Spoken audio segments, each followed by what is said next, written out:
Good morning, children. Today is our last day of instructional writing, and today we are going to put together all the learning that we have done in the last 2 weeks since we came back after the February half term. And we are going to have a go at writing our perfect set of instructions. To do this, you are going to use the notes that you created yesterday, when you were making, cooking, or baking, whatever it was that you decided to do yesterday.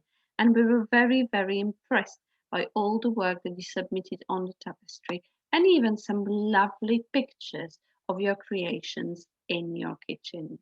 Thank you very much for sharing those with us, children. So let's recap.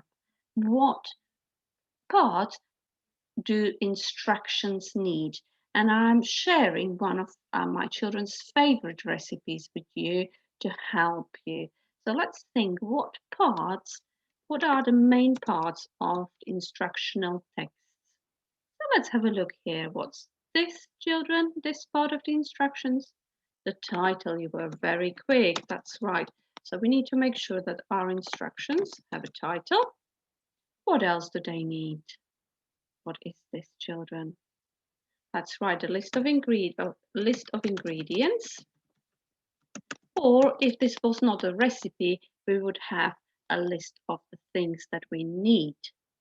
Apart from the list of ingredients, if we need any special equipment that is not immediately obvious, we would also have a list of equipment. It makes our instructions much easier to follow. And what do we call this main part of the instructions, children? The method. Very good. We would make sure that we have a clear method. That's step-by-step instructions that we need to follow. Lovely, children. Now, children, there are a few things that we would have in good instructions, and we had those in our how to make the paper mache globe instructions. So right after the title, we had an introduction.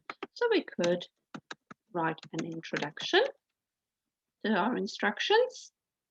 And also, if we have a look closely here, look, it says keep in a net tight container and eat within 4 days.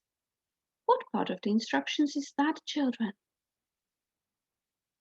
It's the top tip. That's right. It is the top tip. Very good, children. So we would make sure we have title, introduction, list of ingredients, list of equipment, method, and a top tip. And to make our instructions clearer, we could also have diagrams or pictures.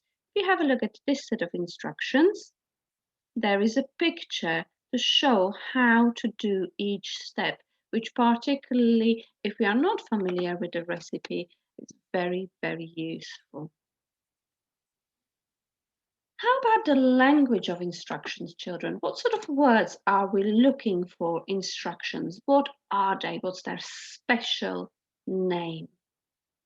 The imperative verbs. Very good.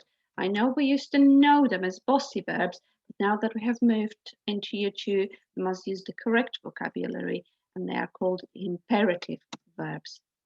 And what do we call the words which describe the imperative verbs, which tell us how to do something? Adverbs. Very good. Well done. So we are going to make sure that our instructions have adverbs. And then finally, although these instructions have numbered steps, if we didn't have numbered steps, what would we have at the beginning of each instruction instead, children? A time conjunction. That's right. So we must remember our time conjunctions. Well done. Now, children, we are going to have a go together at writing an introduction to this recipe on how to make cornflake crunch.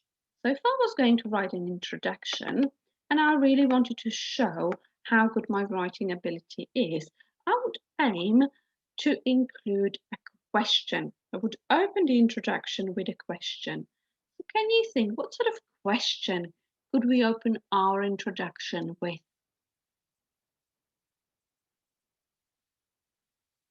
I'm going to open with, have you ever fancied a quick,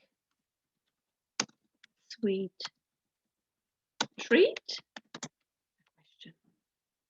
And I will carry on. If so, follow this easy recipe for a delicious, I'm going to use an adjective, for a delicious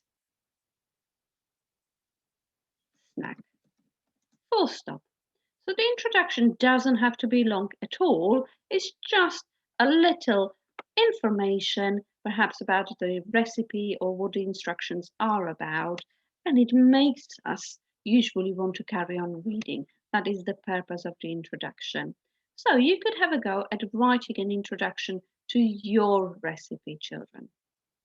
Now, I'm going to attach this document to the tapestry post, which will help you to see what the expectations are. Now, the easiest task, the easiest steps to success would be when you're writing out your instructions today, start each sentence with a capital letter and make sure it ends with a full stop. Form all the letters correctly. That goes for all of us. We all need to make sure that our handwriting is really neat at all times.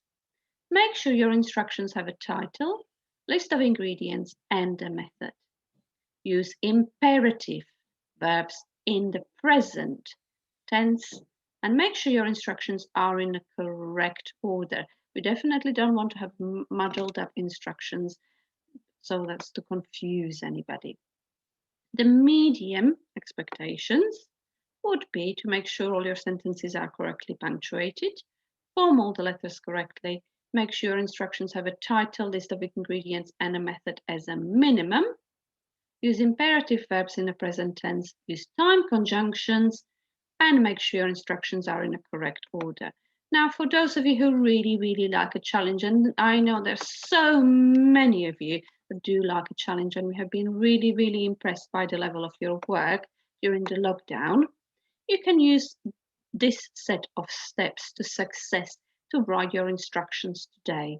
So again, form all the letters correctly, punctuate all the sentences correctly, including questions and exclamations, use imperative verbs in the present tense, use time conjunctions, use adverbs, and remember to include all the main parts of instructions, such as title, ingredients, equipment, introduction, instructions in order, top tip, and diagrams.